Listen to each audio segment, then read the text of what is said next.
The third and final week of our film history unit is one in which we are going to study the period of American film history known as the New Hollywood.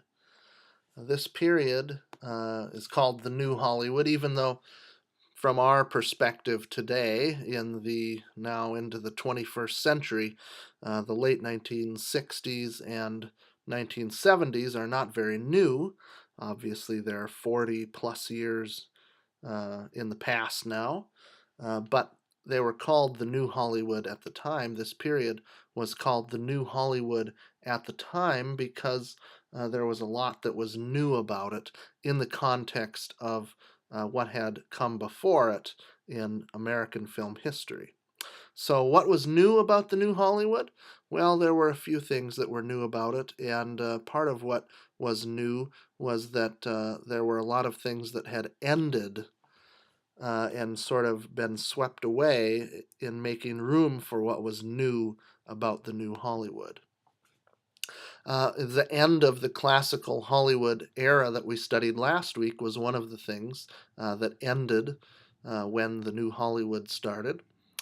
This period that we learned about last week of the classical Hollywood cinema of the 1930s and 40s and 50s had ended. Part of what ended classical Hollywood was the end of the factory system of production. The ways in which movies were made by Hollywood studios changed, and the factory system of production that had gone back to the silent movie era ended. As a result of the factory system ending, the production code that had governed the content of movies going back to the early 1930s also ended, and a new rating system that we are still familiar with today replaced it towards the end of the 1960s. And then what was new was there was just a new generation of creative people working in American cinema and working in Hollywood. That included stars and a new generation of actors, as well as a new generation of directors, a new generation of filmmakers who were in taking the charge or taking the lead in the creative efforts of making American movies.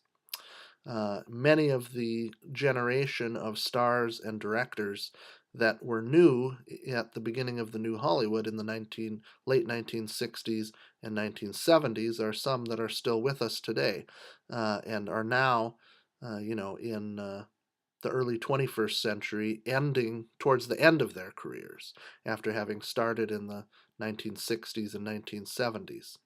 And the other thing that was new about the New Hollywood was that there was a new sort of artistic ambition for American cinema.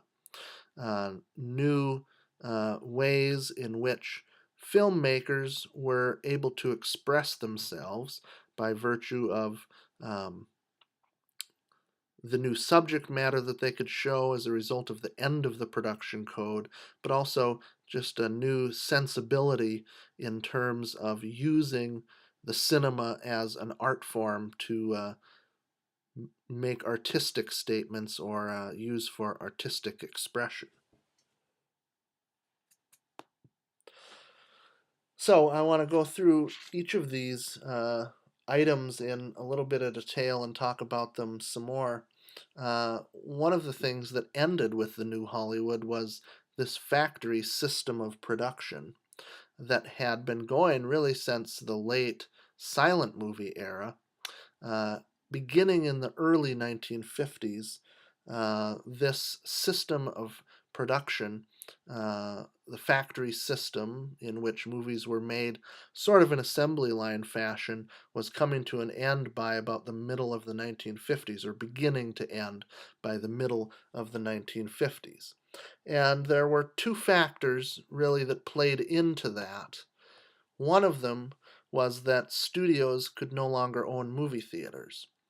Throughout the classical Hollywood era, going back again to the silent era, the late silent movie era, movie studios, most of them, the biggest ones at least, in addition to owning the means of production, the studios and the production facilities for making movies, they also owned many of the movie theaters across the country.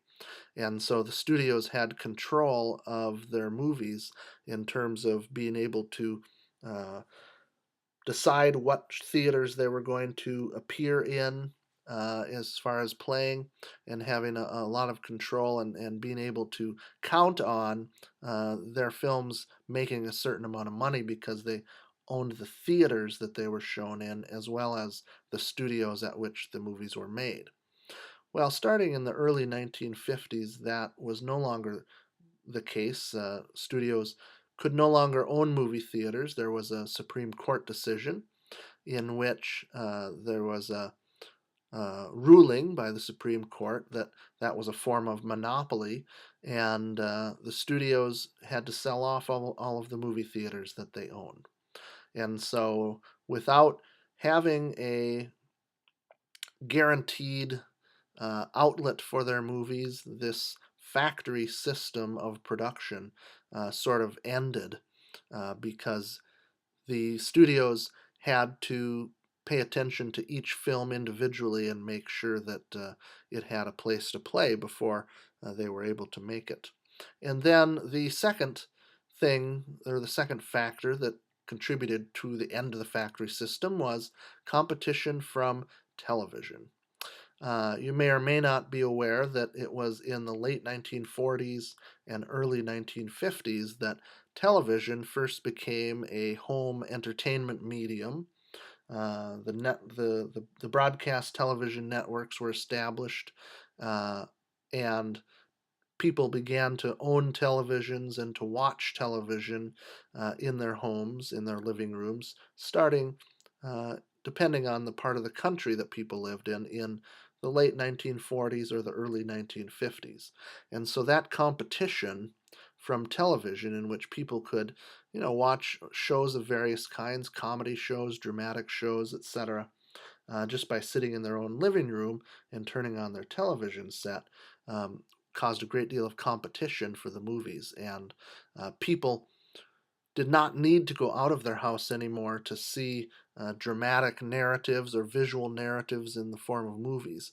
If they didn't want to, they could just watch their televisions uh, in their own homes at a much lower cost once the television was purchased. And so in the 1950s, about the mid 1950s, American cinema entered sort of a long transitional period in which the factory system of production was sort of dismantled and so forth. And this lasted until almost the end of the 1960s, about 1967. And the main thing that ended this transitional period and started or kicked off the new Hollywood period in 1967 was these two characters right here.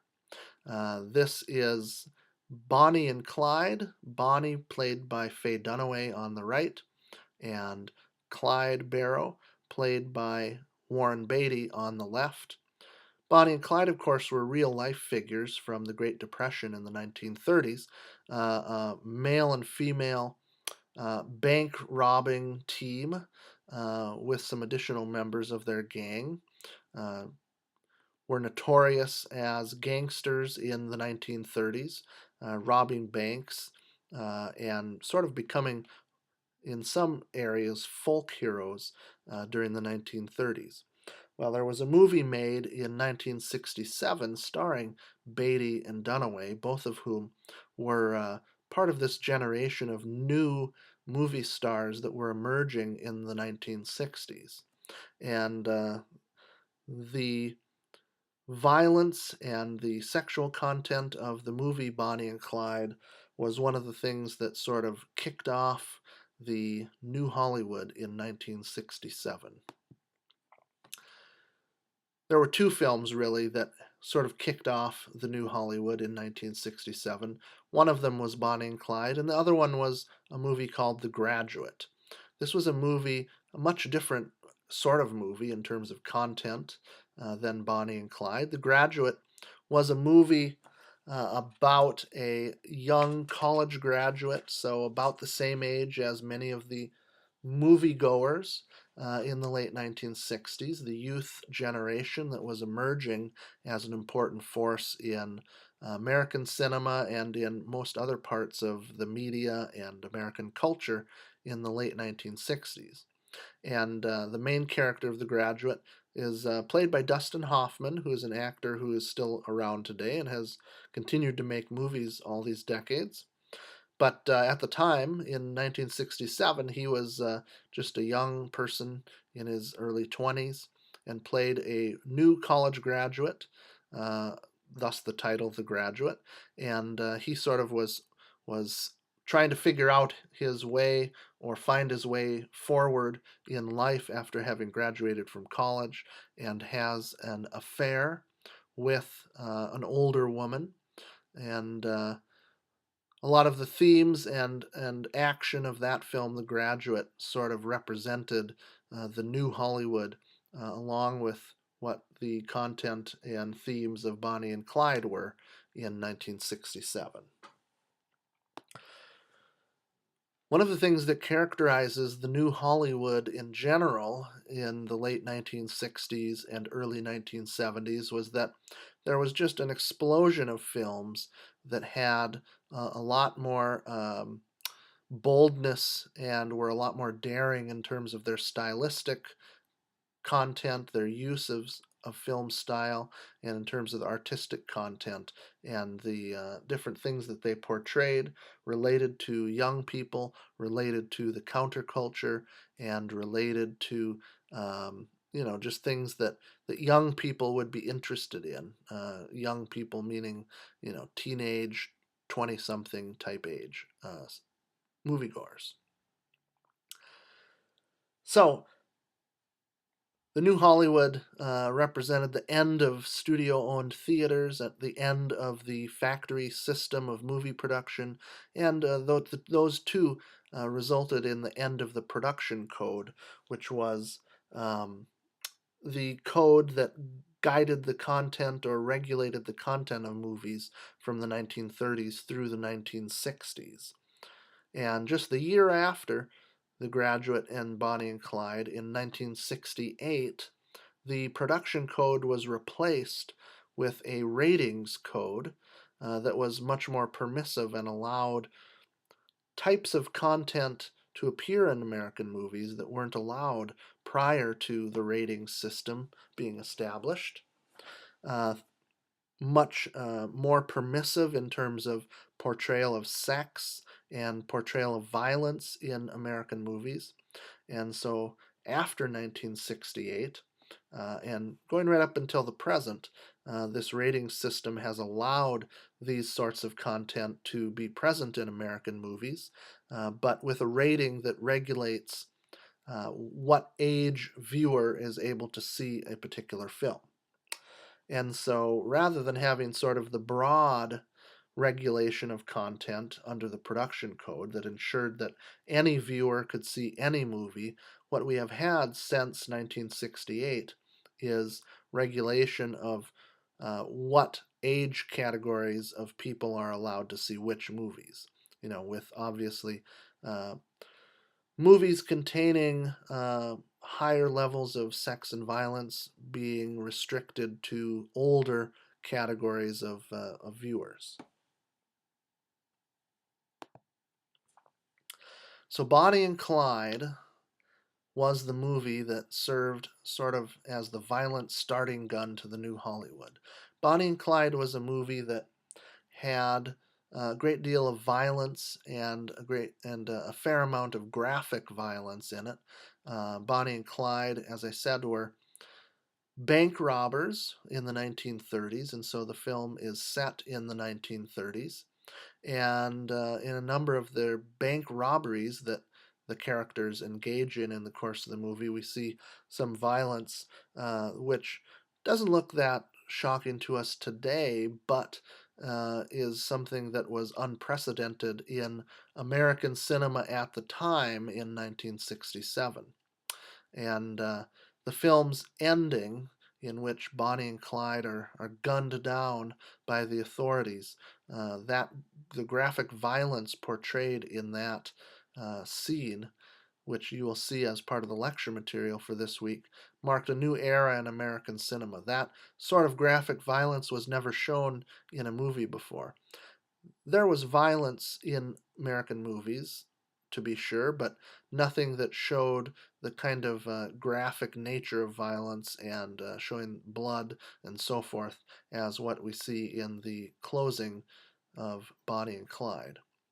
And so Bonnie and Clyde was sort of a revolutionary movie in American cinema um, because of all of these reasons: the graphic violence, the new stars, a new director named Arthur Penn, who came out of television, the sexually charged relationship between the main characters. It's mostly the violence that characterizes Bonnie and Clyde or made it sort of a revolutionary movie, but there is a way in which the relationship between Bonnie and Clyde, played by Warren Beatty and Faye Dunaway, that also represented something sort of new in American cinema at the time. Another very important film of this period, which came out in 1968, is called 2001: A Space Odyssey. And you will see an extended excerpt from this film as well in this week's lecture material. And 2001: A Space Odyssey was a movie that was a science fiction film, but it was a science fiction film that was unlike any science fiction film that had been made up till that time. Much more ambitious in terms of its imagery and its production values, and much more ambitious in terms of its exploration of themes as well. Of course, in 1968, the year 2001 was over 30 years into the future. Now, of course, the year 2001 is a number of years in the past, but at the time that the movie was made in 1968, it represented a date far into the future. And at the time in 1968, this was a year before the first moon landing, which occurred in 1969, and was at a time when there was active space program in the United States, in which missions were going up all the time, and there was a great deal of ambition and a great deal of hopefulness for space travel in the United States as well as around the world. And the human race was sort of trying to put space travel into context of human history. And one of the things that 2001: A Space Odyssey tries to do thematically is to place space travel into the context of human history or human evolution. And it does that by showing a story that includes an opening sequence that takes place in prehistory, and then a sequence that takes place in the year 2001 that sort of that portrays a space travel in the form of a mission to Jupiter, but then also, as a result of that space travel, what is portrayed as being the possible next step in the evolution of the human race due to the ability to travel through space. One of the other things that marked 2001: A Space Odyssey is its use of computer imagery, and that is one of the things you will see in the extended excerpt as part of this week's lecture material. 2001: A Space Odyssey is certainly one of the first, possibly the first movie to use an extensive amount of computer imagery, which was simply because the technology had not previously existed for computers really in general, or for computers to create the sort of imagery that could be incorporated into a movie. In terms of both the thematic exploration, very ambitious thematic exploration in 2001, as well as the computer imagery, both of those would be built upon in the 1970s and afterwards in American cinema. You know, American cinema would, many films in American cinema would begin to tackle very complex themes and so forth. And then, of course, computer imagery by the 1990s would become commonplace and much more advanced as in terms of becoming parts of individual movies as well. One other thing that's important about 2001 Space Odyssey is that it uses both color and widescreen imagery in very significant ways. Uh, most of the movies in the silent era, as well as through the classical Hollywood era, did not use color or widescreen. Um, both of these things became more common uh, in the early and mid 1950s after television became a form of competition to the movies. Um, Once television began to allow people the ability to watch visual narratives in their own home, movies and movie theaters had to do something to differentiate what people could see in movie theaters from what they could see on their televisions at home. And the two ways that they did this was through color. Color television would not become widespread until about the time that the new Hollywood started in the late 1960s. And even a little bit into the beginning of the 1970s. And so, color movies, movies shot in color and using full color, became much more common by the middle of the 1950s. And the other thing was widescreen images. There was widescreen uh, processes that were used to make movies that created a much larger and wider and just larger image than what was possible for people to see on their televisions at home. So after the mid 1950s, both color and widescreen images became more common in American films, and both of these are really important to the artistry of 2001 A Space Odyssey.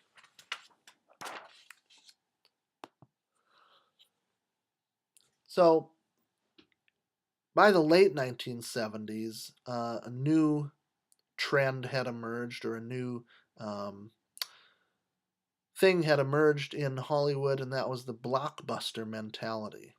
This is simply the idea that individual films could make a great deal of money very quickly by appearing in as many movie theaters as possible and trying to sort of cash in and make a maximum amount of money in a very short time after they were released to theaters. And of course, we're very familiar with this today because this sort of has um, remained the basic principle by which American cinema operates. You know, a few great big special effects, blockbuster type movies that make money very quickly and make a great deal of money in their opening weekend and their opening weeks is now the norm in American cinema. And this is something that first started to happen in the over the course of the 1970s. By the late 1970s, it had sort of become the common practice in terms of making movies that fit the bill as a blockbuster, and then having movies play in theaters in a way that would maximize this blockbuster mentality. Two important films that led this trend, this blockbuster trend in the 1970s, were Jaws from 1975, directed by Steven Spielberg, and Star Wars from 1977, directed by George Lucas. These may be both movies that you've heard of, probably Star Wars at least you've heard of, and Spielberg and Lucas are probably directors that you have heard of as well. And so, with these filmmakers in the last half of the 1970s, we begin to get to, directors that you may have some familiarity with, and some films that you may have seen or be more likely to have seen as well.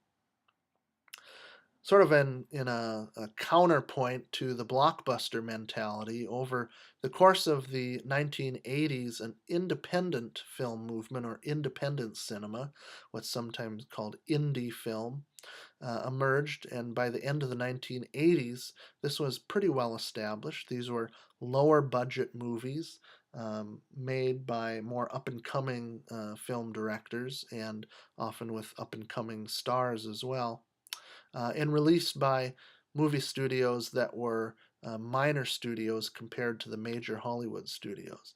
And so by the end of the 1980s, this movement had emerged, and the blockbuster mentality of the major studios and the indie film movement of smaller studios sort of formed two poles in American cinema, and these more or less exist to the present day. Big blockbuster movies as well as smaller, lower budget independent movies. And so we get to the 1990s and the more recent era of American cinema. One of the things that happened in the early 1990s is that digital effects and CGI effects, or computer generated imagery effects, were introduced and became widespread. For all sorts of purposes, digital imagery became technically possible and was used in a widespread fashion in movies starting in the early 1990s. And then, of course, one of the other things that was happening over the course of the 1980s and 1990s was home video as well. This started in the early 1980s, late 70s, and early 80s with videotapes, mostly in VHS format. The DVD, or the digital video disc, was introduced in 1997 and pretty quickly sort of took over VHS in terms of the main format of home video. And then just in the last few years, on demand movies and streaming movies over the internet have become one of the primary ways in which people see movies now. Movies, of course, are still available in the movie theater, but a lot of people watch movies on DVD, and a lot of people, growing, increasing number of people, watch movies on demand through the internet as well. And this is one of the sort of growing trends in the movie business, and is perhaps what represents the newest of the new Hollywood as we are at this point in movie history.